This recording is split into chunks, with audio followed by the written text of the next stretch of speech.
തുടർന്നുള്ള വാർത്തയിലേക്ക് എല്ലാവർക്കും ഒരിക്കൽ കൂടി സ്വാഗതം. ഗോവിന്ദച്ചാമിയുടെ ജയിൽ ചാട്ടം, അടിയന്തര യോഗം വിളിച്ചു മുഖ്യമന്ത്രി. എൻ്റെ ഈ ചാനൽ ആദ്യമായിട്ടാണ് കാണുന്നവരുണ്ടെങ്കിൽ സബ്സ്ക്രൈബ് ചെയ്യാനും വീഡിയോ ലൈക്ക് ചെയ്യാനും ഷെയർ ചെയ്യാനും കമൻറ്റ് ചെയ്യാനും മറക്കരുതേ. കൊടും കുറ്റവാളി ഗോവിന്ദച്ചാമിയുടെ ജയിൽ ചാട്ടത്തിൽ വിമർശനമുയർന്നതോടെ ജയിലുകളിലെ സുരക്ഷ സംബന്ധിച്ച് അടിയന്തര യോഗം വിളിച്ചു മുഖ്യമന്ത്രി പിണറായി വിജയൻ. ഇന്നു രാവിലെ 11 മണിക്കായിരുന്നു യോഗം. പോലീസ് മേധാവി, ജയിൽ മേധാവി, ആഭ്യന്തര സെക്രട്ടറി തുടങ്ങിയവർ യോഗത്തിൽ പങ്കെടുക്കും. പോലീസിലെയും ജയിൽ വകുപ്പിലെയും വിവിധ ഉദ്യോഗസ്ഥരും യോഗത്തിൽ പങ്കെടുക്കും. ജയിൽ സുരക്ഷയുമായി ബന്ധപ്പെട്ട കാര്യങ്ങളാണ് യോഗത്തിൽ ചർച്ച ചെയ്യുക എന്നാണ് മുഖ്യമന്ത്രിയുടെ ഓഫീസിൽ നിന്നും അറിയിച്ചിരിക്കുന്നത്. കണ്ണൂർ സെൻട്രൽ ജയിലിൽ നിന്ന് ചാടിയ ഗോവിന്ദച്ചാമിയെ വിയ്യൂർ സെൻട്രൽ ജയിലിലേക്ക് മാറ്റി. നേരത്തെ ഗോവിന്ദച്ചാമിയെ റിമാൻഡ് ചെയ്തിരുന്നു. പ്രതിയെ 14 ദിവസത്തേക്കാണ് കണ്ണൂർ 1ാം ക്ലാസ് മജിസ്ട്രേറ്റ് കോടതി റിമാൻഡ് ചെയ്തത്. ഇയാളെ കണ്ണൂർ സെൻട്രൽ ജയിലിലേക്കാണ് റിമാൻഡ് ചെയ്ത് അയച്ചിരുന്നത്.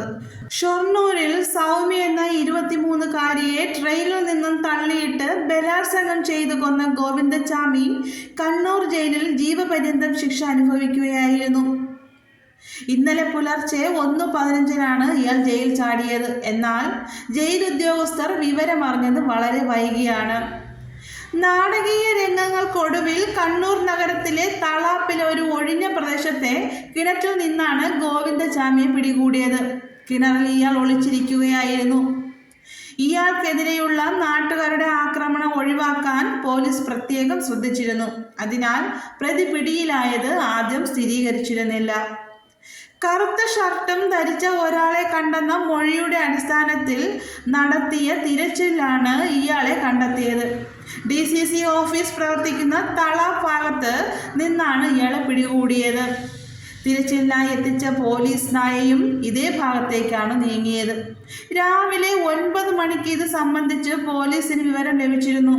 3 മണിക്കൂർ നീണ്ട തിരച്ചിലിനൊടുവിലാണ് കൊടും കുറ്റവാളിയെ പിടികൂടുന്നത്. പ്രതി ജയിൽ ചാടിയെന്ന വിവരം പരന്നതോടെ കണ്ണൂർ നഗരത്തിലും കോഴിക്കോട്, കാസർഗോഡ് ജില്ലകളിലും സ്ഥാനത്തെ പല ഭാഗത്തും തിരച്ചിൽ നടത്തിയിരുന്നു.